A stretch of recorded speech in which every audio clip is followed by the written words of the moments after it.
नबी पाक सल्लल्लाहु ताला अलैहि वसल्लम के लिए हम अपने जिस्म के खून का आखिरी कतरा तक जमीन पर बहाने को तैयार हैं। इसलिए कि हमारा यकीन यह है कि जिंदगी में जो कुछ है वो मेरे मुस्तफ़ा की बरकत से है। अगर हम उनके नहीं हो सके तो फिर किसी के नहीं होंगे। एक बात याद रखो, इकबाल ने कहा है आबरूए मां ज़नाम मुस्तफ़ास्त, हम सब की इज्जत और आबरू मुस्तफ़ा के नाम से वाबस्ता है। हरचे दरी दुनिया बादे मुस्तफ़ास्त, जो कुछ भी इस दुनिया में हमें मिला है वो मुस्तफ़ा के बाद ही उसका मकाम है। हमारी माँ हो, हमारे बाप हो, हमारे भाई हो, हमारी बहनें, हमारे उस्ताद, हमारे पीर, हमारा बादशाह, सारे लोगों का मकाम मेरे मुस्तफ़ा के बाद है। हमारे लिए कुरान कहता है अन नबिय्यु औला बिल मुमिनीन मिन अनफुसिहिम, नबी मोमिनों से उनकी जान से ज्यादा करीब है। इसलिए हमारे एहसासात हुजूर के नाम पर कुछ और होते हैं। इसलिए मैं उन लोगों से कहता हूं बार बार नबी पाक सल्लल्लाहु ताला अलैहि वसल्लम की जात से खेलना छोड़ दो। आओ सुनो, मैं मेरे आका सल्लल्लाहु ताला अलैहि वसल्लम के अखलाक़े करीमाना बताता हूं आपको, और पढ़ने वाले पढ़ लिए। मैं जॉर्ज बर्नार्ड शॉ की बात अगर कहूं आपके सामने, एक बहुत ही बड़ा राइटर है, मुसलमान की बात नहीं कर रहा हूं, गैर मुस्लिम, एक अंग्रेज, जॉर्ज बर्नार्ड शॉ, वो लिखता है अपनी किताब में कि मैंने पूरी कायनात में ऐसा रेवोल्यूशन, ऐसा इनकलाब देखा ही नहीं जैसा मोहम्मद रसूलुल्लाह ने इनकलाब पैदा किया। इसलिए कि दुनिया में बहुत सारे इनकलाब आए, लेनिन का इनकलाब, मार्क्सिज्म का इनकलाब, कम्युनिज्म का इनकलाब, जमहूरियत का, डेमोक्रेसी का इनकलाब, दुनिया में बहुत सारे इनकलाब आए, लेकिन उनके इनकलाब के जो बानी थे, फाउंडर थे, उनकी जिंदगियों में वो इनकलाब का असर रहा या ज्यादा से ज्यादा 100 साल तक रहा। लेकिन एक इनकलाब जो मक्का की गलियों से उठा था, मदीने पहुंचा और पूरी कायनात में फैला, जॉर्ज बर्नार्ड शॉ कहता है 1400 साल हो गए उस इनकलाब को दुनिया में आए हुए, उस रसूल का असर अब तक कम नहीं हुआ बल्कि रोज बढ़ता ही जाता है, रोज बढ़ता ही जाता है। ये मैं नहीं कहता, गैर मुस्लिम जॉर्ज बर्नार्ड शॉ की लिखी हुई बात मैं कह रहा हूं आपके सामने। वो इसलिए कि अकल साफ होगी, मुताला किया होगा, समझ में आ जाएगा मेरे नबी की जात क्या है। और इसी तरह हमारे इस मुल्क के भी कई ऐसे नॉन मुस्लिम लोग हैं जो मुफक्किरीन हैं और बहुत सारी किताबों के मुसन्निफ भी हैं। उन्होंने भी मेरे आका सल्लल्लाहु ताला अलैहि वसल्लम के मुतालिक क्या कहा है। मैं अपने नौजवान बच्चों से कहूंगा, मोहनदास करमचंद गांधी ने क्या लिखा, डॉक्टर बी.आर. अंबेडकर ने क्या लिखा है, और भी बहुत सारे लोग हैं, रविंद्रनाथ टैगोर, और भी कई ऐसी शख्सियात का मैं तुम्हारे सामने जिक्र कर सकता हूं जिन्होंने मेरे आका सल्लल्लाहु अलैहि वसल्लम की अजमत का एतराफ किया है। हुजूर अकरम सल्लल्लाहु ताला अलैहि वसल्लम की शान को उन्होंने लोगों के सामने बयान किया। हत्ता के सिखों के सबसे बड़े गुरु नानक ने तो बाज़ाब्ता मेरे आका सल्लल्लाहु अलैहि वसल्लम की शान में कई नाते लिखी हैं, और उन्होंने ये कहा है मोहम्मद ना है भक्ति ना हिज, मोहम्मद सल्लल्लाहु ताला अलैहि वसल्लम को छोड़ दिया जाए तो कोई इबादत ही नहीं है। ये मैं नहीं कह रहा हूं, जिन्होंने इस्लाम या कुरान या हदीस पर अमल करने का अज़्म नहीं लिया, उन लोगों ने ये लिखा है। इससे पता चलता है अल फज़्लु लिमा शहीद बिहिल अअदा, गवाही जिसकी दुश्मन देते हैं उसी की तो फजीलत है, फजीलत उसी की है जिसकी दुश्मन भी गवाही देते हैं। नबी मुकर्रम सल्लल्लाहु ताला अलैहि वसल्लम मक्का की गलियों से निकलकर मदीना तैयबा पहुंचने तक जो आला अखलाक और किरदार की शख्सियत सब पूरी दुनिया के सामने पेश किए, आज तक दुनिया उसकी नजीर नहीं ला सकती, उसकी मिसाल नहीं ला सकती, आज तक नहीं ला सकती। इंसाफ की बात अगर मैं करूं, है कोई दुनिया में आज लीडर जो अपनी रियाया के सामने आकर यह कहे कि तुम पर किसी पर मेरा कोई हक बाकी है तो हक ले सकता है? आए अभी हमारा कोई मिनिस्टर आकर के कह दे, किसी की हिम्मत ही नहीं, इतना खा के बैठे, क्या कहेंगे, क्या कहेंगे? और लोग नोच डालेंगे, यहां भी मेरा हक है, वहां भी मेरा हक है। किसी को कहने की हिम्मत नहीं है। मुस्तफ़ा करीम सल्लल्लाहु अलैहि वसल्लम की जात वो है कि पूरे भरे मजमे में मस्जिद नबवी में सहाबा मौजूद है, उस वक्त कहते हैं, ऐ लोगों, तुम में से किसी भी शख्स के ऊपर मेरा कोई हक बाकी है या मुझ पर तुम्हारा कोई हक बाकी है तो मुझसे ले सकते हो। एक सहाबी खड़े हुए कहा, हां मेरा हक बाकी है आपके ऊपर। मजमे में से एक सहाबी खड़े हुए कहा, मेरा हक बाकी है आप पर। हुजूर ने फरमाया, क्या हक है?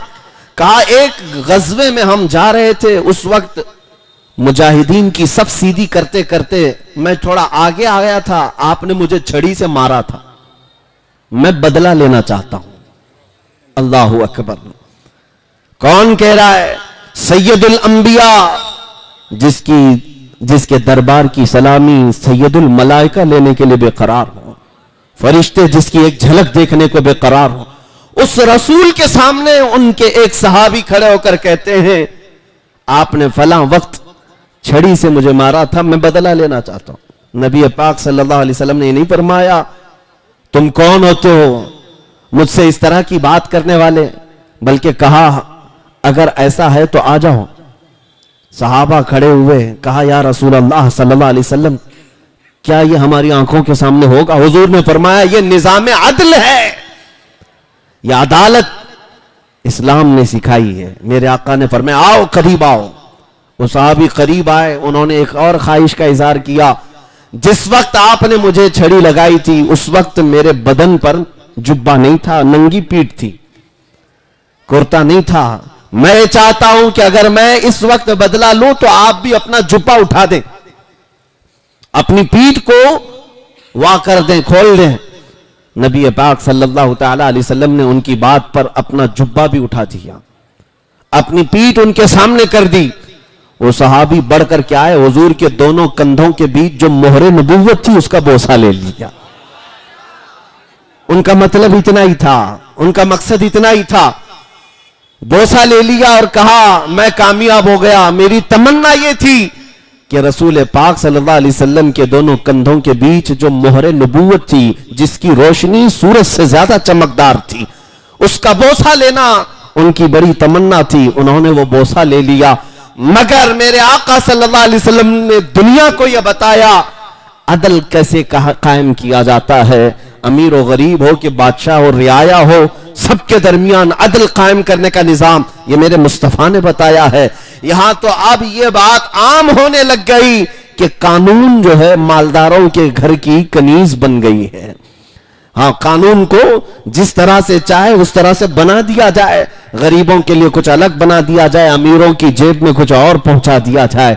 अगर छोटा आदमी जुर्म करे तो उसे सजा दे दी जाए, और बड़े लिंक वाला और बड़े सोर्स वाला अगर कोई कत्ल भी करे तो उसे बचाने के लिए हजार हथकंडे अपनाए जाएं।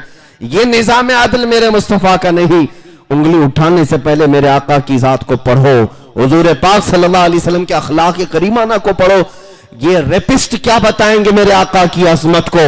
नबी पाक सल्लल्लाहु तआला अलैहि वसल्लम का हाल तो ये है, फतह मक्का के दिन मेरे आका सल्लल्लाहु तआला अलैहि वसल्लम 10,000 सहाबा का लश्कर लेकर मक्का में आ रहे थे।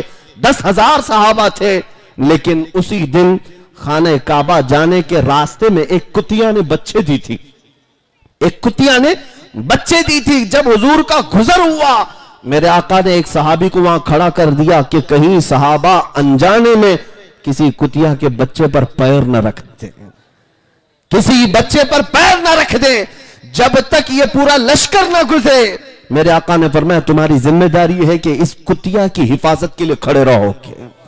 मेरा दीन ये है, मेरे आका की जात ये है, जो एक जानवर और कुतिया के बच्चों की हिफाजत की भी फिक्र करते हैं। यहां दरिंदे जो बलात्कार करते हैं वो मेरे आका की जात पर उंगली उठाते हैं। तुम्हें अंदाजा भी नहीं है। मैं आपको बताऊं, हुजूर पाक सल्लल्लाहु तआला अलैहि वसल्लम मदीना तैयबा में तशरीफ फरमा है। आज तो बरसों हो गए, रियाया अपनी बिपता किसको सुनाएगी? अखलाक पर बात आई है, मैं अर्ज करूंगा आज मेरे नबी की अजमत सुन के जाओ। और जो लोग खास मुझे आज सुनने आए हैं उनसे मैं कहता हूं, आप नोट करो इस बात को, मैं दिल्ली की सरजमीन पर क्या गुफ्तगू कर रहा हूं। नबी पाक सल्लल्लाहु तआला अलैहि वसल्लम मदीने तैयबा में हैं, सहाबा के साथ थे। एक पागल औरत हुजूर पाक सल्लल्लाहु अलैहि वसल्लम के रास्ते में आने लगी। सहाबा रोकने लगे, ये आएगी तो बड़बड़ करने लग जाएगी, इसकी जुबान बहुत चलती है। लोग उससे रास्ता काट लेते थे। जाहिर सी बात है, पागल लोगों से कौन बात करेगा। नबी पाक सल्लल्लाहु ताला अलैहि वसल्लम के पास वो खातून आने लगी। मेरे आका ने फरमाया, छोड़ दो उसको, रास्ता आने दो, उससे बात किया जाए। साहबा ने कहा, या रसूल अल्लाह सल्लल्लाहु अलैहि वसल्लम, उसका दिमागी तवाजुन ठीक नहीं, मानसिक संतुलन बिगड़ा हुआ जिसको कहते हैं। लेकिन मेरे आका ने फरमाया, उसे रास्ता छोड़ दो, मुझे पता है पूरे मदीने में उसकी कोई बात नहीं सुनता, अगर मैं भी ना सुनूं तो वो किसके पास जाए, मैं भी ना सुनूं तो वो किसके पास जाए।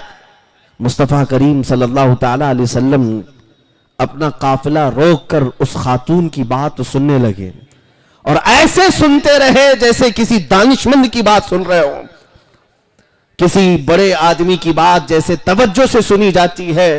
उस खातून की बात मेरे आका सुनते रहे। वो बार बार एक बात को दोहराती रही। नबी पाक सल्लल्लाहु ताला अलैहि वसल्लम उसको गौर से सुनते रहे। ये एहसास होने नहीं दिया कि तुझे हम पागल समझ रहे हैं। मेरे अजीजों, ये अखलाक करीमाना ढूंढ करके लाओ दुनिया के इस निजाम में। यहां तो हाल ये है कि इनके सफेद कपड़ों पर धूल लगने ना पाए, इसलिए किसी गरीब से बात करने को तक कोई नेता तैयार नहीं है। हाँ, कौन किसकी बिप्तात सुनने को तैयार है। नबी मुकर्रम सल्लल्लाहु ताला अलैहि वसल्लम की जात पर उंगलियां उठाने वाले अपने गरीबान में झांक करके देखो, तुमने कितने बैरिकेटिंग लगा दिए हैं अपने और रियाए के दरमियान, गरीबों और अमीरों के दरमियान कितनी हदबंदियां तुम कायम करके रखे हो। वो मुस्तफा करीम सल्लल्लाहु ताला अलैहि वसल्लम जानते हो। एक अंग्रेज अपनी किताब में लिखता है, मैं आज उनकी बातें नकल करके चला जाता हूं इसलिए कि दिल्ली की सरजमीन पर भौंकने वाले बहुत सारे आते हैं, उन्हें पता नहीं हुजूर की जात, हुजूर की शान को पढ़ा नहीं है। मैं जिसका कैसर खालिद साहब जिक्र कर रहे थे, उस तक अगर बात पहुंचती है तो ये बात बताता हूं। तुमने शायद एक फुजला खाया है। कनाडा में मौजूद एक शख्स है जो जिलावतन किया गया ईरान का। उस खबीस ने मेरे आका सल्लल्लाहु अलैहि वसल्लम की शान में गंदी किताब लिखी और वही किताब वही पखाना डासना में पहुंचा और ये वही खा खा खा करके वही उगलता रहा। इसे लगा कि यही पूरी किताब ओरिजिनल है।